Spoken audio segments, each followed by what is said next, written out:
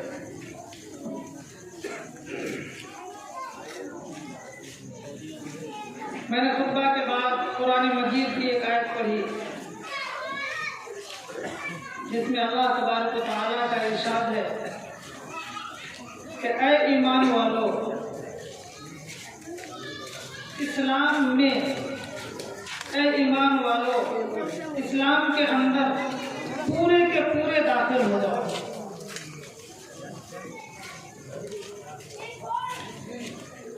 दोस्तों, हमारा, आपका, हम सब का ईमान है कि अल्लाह तबारक व तआला आलिमुल गैब है। अल्लाह हर वो चीज पैदा करने से पहले अल्लाह को मालूम हो जाता, अल्लाह को मालूम है कि ये चीज कैसे होगी। हमारे आप को पैदा करने से पहले, जैसे किसी की उम्र अगर 30 साल है तो 50 साल पहले वो कहाँ था, उसका कोई वजूद ही नहीं था। लेकिन 50 साल पहले हमारे बारे में, यानी 10 साल बाद मेरा वजूद लाएगा अल्लाह ताला, उससे पहले अल्लाह को मालूम कि मैं ये बंदा को पैदा करूंगा और ये बंदा मेरा क्या क्या करेगा। फिर बंदे में जैसे करने वाले होते हैं वैसा अल्लाह ताला उसके किस्मत में लिख देता है। दोस्तों, अल्लाह ताला हर चीज को जानता है, इसलिए अल्लाह ने फरमाया कि इस्लाम में पूरे के पूरे दाखिल हो जाओ, इस्लाम के अंदर मुकम्मल तौर पे दाखिल हो जाओ। इसलिए कि तुम्हारे लिए खुला हुआ दुश्मन है शैतान, शैतान को तुम दुश्मन जानो। आज मुसलमानों के अंदर इस्लाम में हम लोग पूरे पूरे न आने की वजह से आप मुख्तलिफ जगहों में देखेंगे, चाहे आप अपने गांव में देखें, अपने मोहल्ले में देखें, अपने सूबा में देखें या गैर सूबा में देखें, हर जगह देखिए लोग परेशान हैं। क्यों परेशान? हर मामले में परेशान और हर चीज में मिलावट, इसलिए कि मुकम्मल तौर पे हम लोगों ने इस्लाम में दाखिल नहीं हुआ।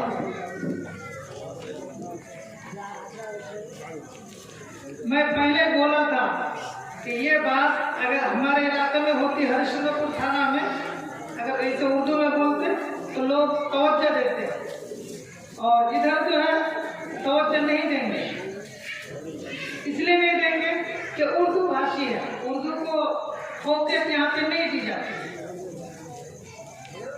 लेकिन मैंने पहले इससे माजरत चाह लिया कि आप अगर दिमाग पर जोर डालेंगे, हर कोई, एक बात है कि हिंदी में उर्दू में गाना जो है कोई भी हिंदी नहीं है, जितने गाने बजते हैं सब उर्दू गाने हैं, लेकिन सबके सब समझते हैं उर्दू, और तमाम नौजवान उर्दू गाने को सुनते भी हैं। न्यूज है, खबर है, उर्दू खबर देते हैं, उर्दू खबर सुनते भी समझते भी। क्यों? उसमें मुकम्मल तवज्जो रहती है, पूरे तवज्जो रहती है, वो समझ में आती है। सिर्फ नहीं समझ में आती है तो दीन की बात या कोई और बात, मजहबी बात या उलमा की बात, इसलिए समझ में नहीं आती है कि जोर नहीं डालते, आसानी से समझ जाए। हमारे उलमा भी अल्हम्दुलिल्लाह इस वक्त ऐसी मेहनत कर रहे हैं कि जहाँ पे जैसी जुबान है उसी तरह से किताबों को भी लिखते हैं, और उसी जुबान को सीख करके फिर उस इलाके में जाकर के दीन की दावत देते हैं। क्यों? कि शैतान इंसान के लिए खुला हुआ दुश्मन है। अगर इंसान मुकम्मल दाखिल नहीं होगा तो शैतान के धोखे में आ जाएगा, फिर शैतान अपना साथी बना करके अपने साथ लेके जाएगा। दोस्तों, इंसान किस किस मोड़ पे धोखा खाता है, मुकम्मल दाखिल नहीं होता। मुसलमान इस्लाम में मुकम्मल दाखिल नहीं होता, धोखा खाता। कहाँ धोखा खाता? मुकम्मल शरीयत नहीं मालूम, मुकम्मल इस्लाम में दाखिल नहीं हुआ, धोखा आया, रबीउल अव्वल का चांद आया, धोखा लगा। अभी आप लोग के इधर नहीं होता है, 12 वफात है ना, लोग जुलूस भी निकालते हैं, मिलाद भी होता है, बहुत सारी चीजें होती है। अब रबीउल अव्वल आया, धोखा हुआ, मैयत हो गई, वहां पे शैतान धोखा देगा। मुहर्रम का महीना आएगा, उस टाइम शैतान धोखा देगा। रमजान का शबे बारात का टाइम आएगा, उतने टाइम शैतान धोखा देगा, यानी वरगलाएगा। ज़ियारतुल क़ुबूर के बाद मसला आएगा, उतने टाइम भी शैतान उंगली करेगा, अपना कोई ना कोई अपनी बात डाल देगा। इसलिए शैतान कभी भी ईमान वालों के लिए खैर नहीं चाहता, अच्छा नहीं चाहता। ज़ियारतुल क़ुबूर को सुन्नत है, सवाब है, लेकिन कब्र की ज़ियारत करते थे तो शैतान ने कैसा मिला दिया, जो मुशरिक बना दिया, मुसलमानों को मुशरिक बना दिया। तो इसीलिए कहा कि इस्लाम में जैसे मुकम्मल दाखिल हो जाओगे, पूरे दाखिल हो जाओगे, तो तुम्हें समझ में आ जाएगी, यानी शैतान छोड़ देगा पीछा कि नहीं ये मुकम्मल इस्लाम वाला है, मुकम्मल ये इस मजहब इस्लाम में चलने वाला है, फिर शैतान छोड़ देगा। और ये होगा अमल कैसे? जब तक कि हम अपने उलमाए किराम अहले इल्मों के साथ नहीं रहेंगे, अहले इल्मों से राब्ता नहीं रखेंगे, अल्लाह वालों से राब्ता नहीं रखेंगे, तब तक मेरा मसला हल नहीं हो सकता। अब तो वो जमाना आपने सुना होगा कि ऐसा एक जमाना आएगा कि सुबह मोमिन होगा, शाम तक काफिर हो जाएगा, शाम को मोमिन है तो सुबह तक काफिर, ऐसा एक जमाना आएगा। तो सब कोई सुनते आ रहे जमाना आएगा आएगा बोल के, जमाना वो शुरू है।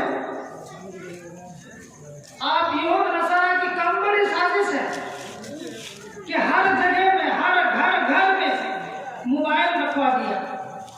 ये मोबाइल के जरिए लोग कितना बड़ा नुकसान हुआ। सबसे बड़ा नुकसान इस्लाम में यह हुआ कि लोगों के अंदर इत्तेफाक खत्म हो गई, लोगों के अंदर अदब तहजीब खत्म हो गई। जो पहले जमाने में लोगों को मसला मालूम करना होता था तो किसी आलिम दीन के पास जाते थे, राब्ता करते थे, फिर मसला पूछते थे, फिर मसला पूछ करके अमल करते थे। और आज क्या आसान हो गया, मोबाइल में मसाला निकाल लो, मौलवी के पास जाने की जरूरत नहीं। अब यहूद नसारा को इतना अच्छा मौका मिला है कि यूट्यूब पे मसाला निकालिए, आपको उसी में इख्तिलाफ में सारा अमल ही बर्बाद कर देगा। पहले ऐसा था, कोई अमल कर रहा, इतना जानता था लोग कि कोई नमाज पढ़ते यहाँ नियत बांधते, मुश्किल बात नहीं है, ये लोग शाफी होंगे, कोई कुछ नहीं बोलते थे, झगड़ता नहीं था, कोई यहाँ नियत बांधते थे, कोई नहीं झगड़ता था, वो लोग हनफी होंगे, ऐसा मसला था। आज यूट्यूब से क्या मसला हो गया, यहाँ हाथ बांधना है ही नहीं। मैं ये एग्जाम्पल बता रहा हूँ, एक मिसाल बता रहा हूँ, मैं किसी का खिलाफ नहीं बोल रहा, है ही नहीं, मसला ही नहीं है। क्या मसला है? यहाँ बांधना मसला हदीस है। अब देखिए फितना शुरू। तो इसी तरह से मोबाइल, यूट्यूब चैनल खोल करके, मोबाइल हो करके यहूद नसारा के 4 लाख चैनल चल रहे हैं। कितने लाख? 4 लाख सिर्फ मुसलमानों के ईमान को बर्बाद करने के लिए। लेकिन आज हम लोग क्या किए, एक आसान समझ लिया है, उलमा से राब्ता तक हो गया और हमारे माहौल में, हमारे मुआशरे में गुमराह होना शुरू हो गया। अब झगड़ा होता है, अमल कुछ नहीं, झगड़ा होता है। रबी अव्वल के महीने में झगड़ा शुरू होगा, नमाज के मसले में झगड़ा।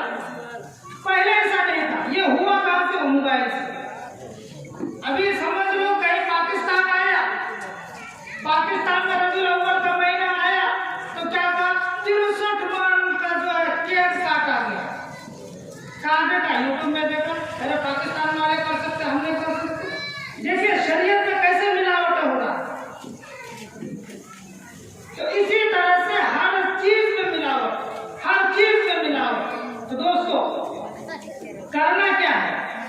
हमें वही ये काम करना है कि पुराने जमाने का तरीका लाना है।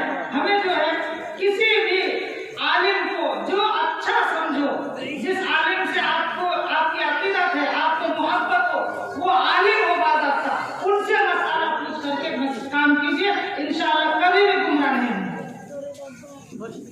और अगर उलमा से राब्ता ताल्लुकात छोड़ दिया तो गुमराह होने में कोई देर नहीं लगेगा। और सबसे बड़ा मसला तो ये है, मुझे किसी साहब ने कहा, और ये इलाके में मैं देखता भी हूँ, क्योंकि मुसीबपुर में मेरे साथी भी कई मरतबा आना भी हुआ।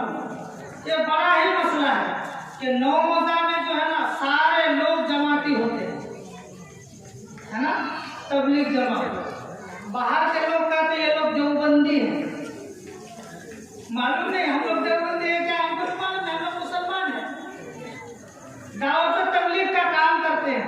अब तबलीग में बहुत सारी चीजें ऐसी है जो लोगों ने अपना लिया, जैसे हजरत मौलाना सैयद ताहिर हुसैन साहब गयावी दामत बरकातहू ने फरमाया कि कोई तो हदीस को ले लिया, कोई कुरान को ले लिया और कोई सुन्नत को ले लिया, सब कोई अपना अपना एक लेवल बना करके चला।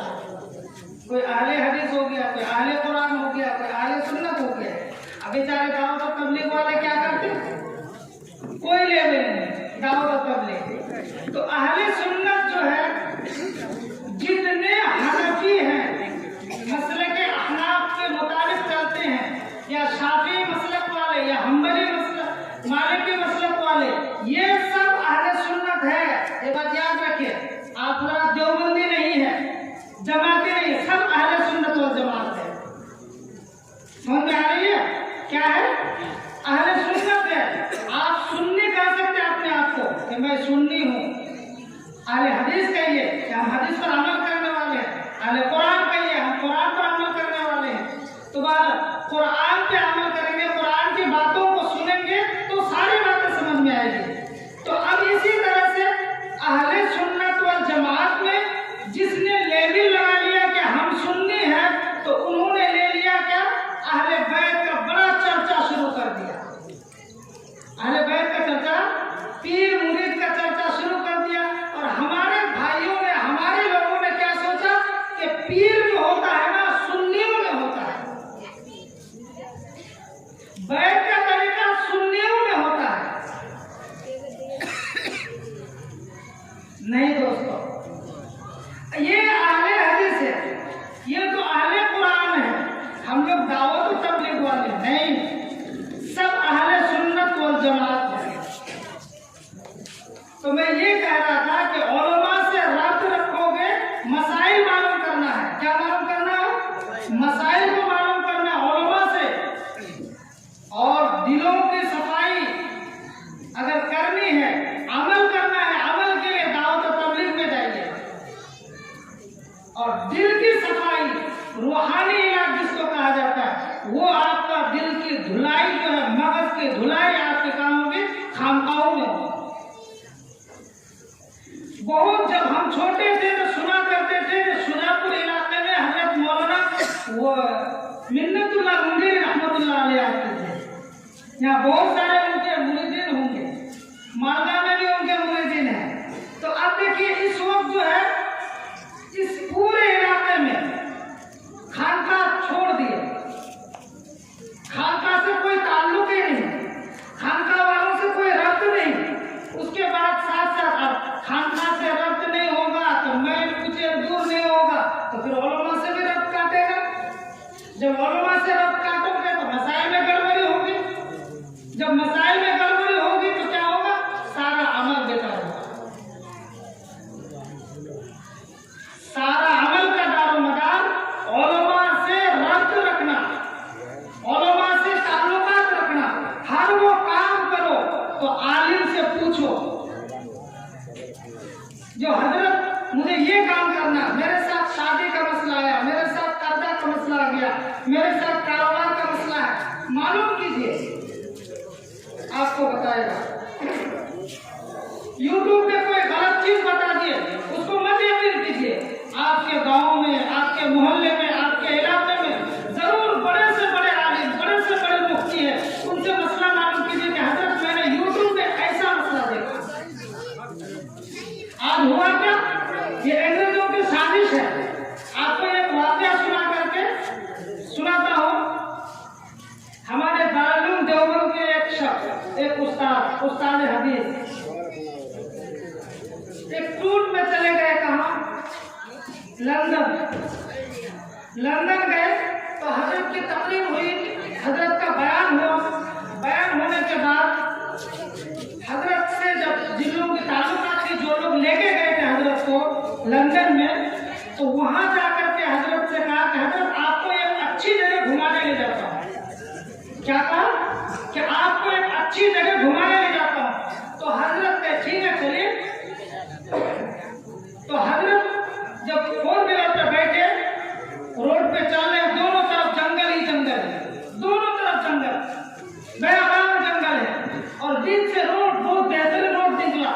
उधर से गाड़ी साए चलते चलते चलते तकरीबन 2-2.5 घंटा जंगल ही में चले। उसके बाद देखते क्या, एक मदरसा आया। क्या है? एक मदरसा आया।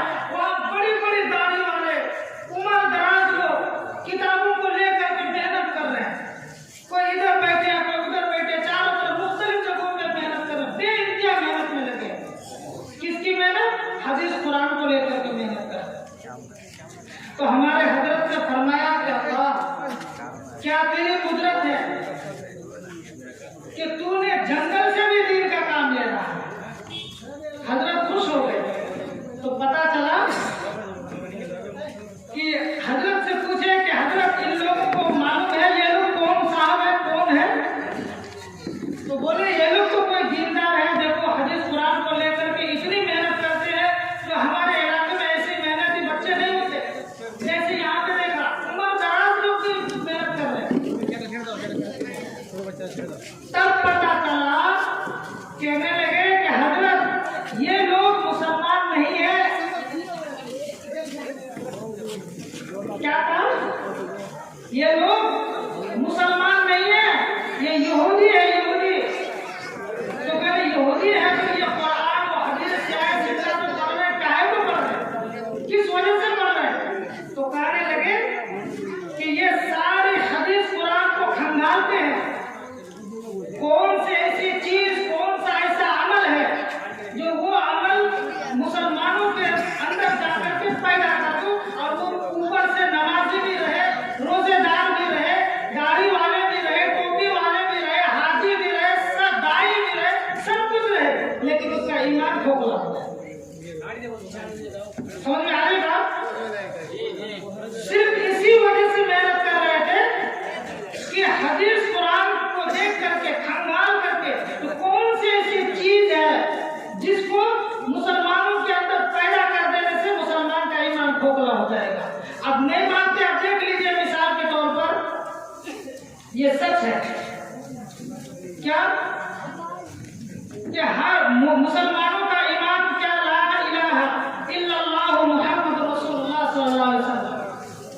मुसलमानों का ईमान है कि अल्लाह के सिवा कोई इबादत के लायक नहीं, तो अल्लाह के सिवा कोई इबादत के लायक नहीं, ना नहीं है कोई इबादत के लायक, नहीं है कोई परस्तिश के लायक, नहीं है कोई बीमारी देने वाला, नहीं है कोई शिफा देने वाला, नहीं है कोई मारने वाला। ये ला इलाहा इल्लल्लाह की तफसील है। मोहम्मद रसूलुल्लाह, अल्लाह ताला, मोहम्मद सल्लल्लाहु अलैहि वसल्लम अल्लाह ताला के रसूल है। तो अब रसूल जो अल्लाह के रसूल है, आखिरी रसूल है, आखिरी नबी है। तो ये आखिरी नबी में अंग्रेजों ने, यहूद नसारा ने क्या किया? खत्मे नबूवत को हमला किया। एक साहब को न जाने कितने करोड़ों रुपया दे करके नबी बना करके हिंदुस्तान में पैदा कर दिया कि तुम सिर्फ नबूवत का दावा करो। फिर वो दलाइल पर दलाइल, दलाइल पर दलाइल, इस तरह से बहुत सारे मेहनत हुई। अगर ये कादियानी जो मिर्जा गुलाम अहमद ने नबूवत का दावा किया, ये कहाँ से सीखा? ये किसकी मेहनत है? यहूद नसारा की मेहनत है। दोस्तों, उनकी मेहनत, उनकी कुर्बानी खाली मुसलमानों का ईमान लूटना होता है। इसी के लिए उसकी हर वक्त मेहनत होती रहती है। तो दोस्तों, मेरा टाइम भी खत्म हो गया, हजरत आ भी गए। असल में मेरा आना हुआ था हजरत की तकरीर सुनने के लिए। हजरत जी का बयान मुझे सुनना है, हमें क्या बोलना। तो थोड़ी देर टाइम गुजारने के लिए मैं बैठ गया था, लेकिन एक सबक मैं यही देके जा रहा हूँ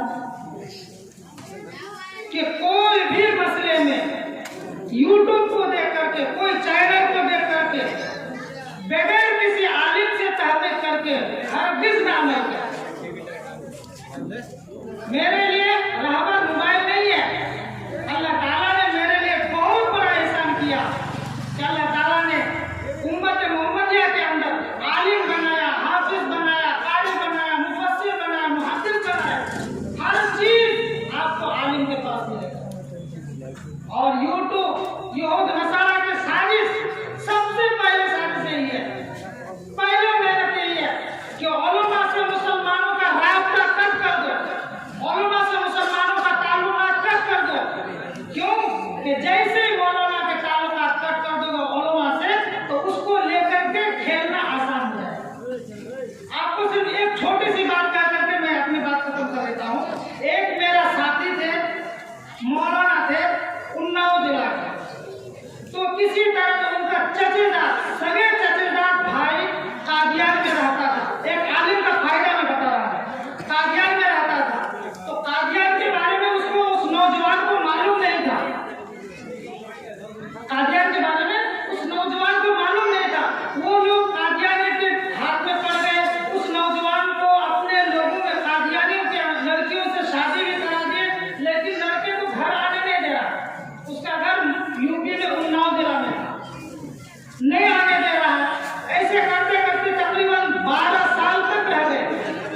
सोचिए, संजीदगी से सुनिए, खामोश रहिए। क्या कहा कि तुम्हारे खानदान में कोई आलिम है?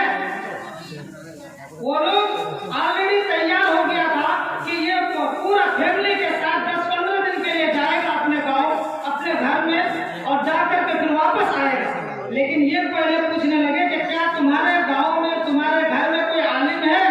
तो बोलने लगे मेरे गांव तो दूर की बात है, मेरे सगे चचेरा भाई आलिम है। तो कहाँ से फारिग है? तो दारुल उलूम देवबंद से फारिग है। जैसे ही सुना कि दारुल उलूम देवबंद से फारिग है, इनके चचेरा भाई आलिम है, अब किसी को आने नहीं दिया। कहेंगे ऐसा है तुम अपनी जान बचा के जाओ, अकेले जाओ।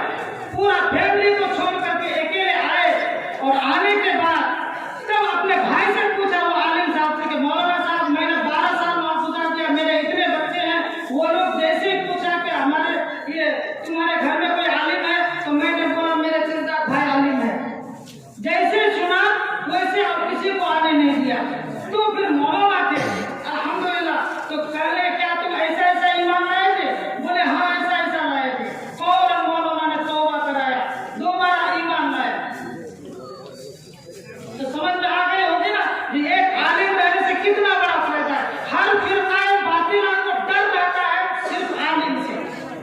जिस गांव में आलिम रहता है जल्दी से फितना जो फिरका जो है वहां पे आ नहीं पाता। और जिस गांव में आलिम रहने के बावजूद भी वो गांव वाले अगर उलमा से ताल्लुकात नहीं रखते हैं, उलमा से दोस्ती नहीं रखते, उलमा से रब्त जब्त नहीं रहता है, तो उस गांव में भी गुमराहियत फैलने लगेगी। तो दोस्तों अल्लाह तबारक व तआला हम सबको कहने सुनने से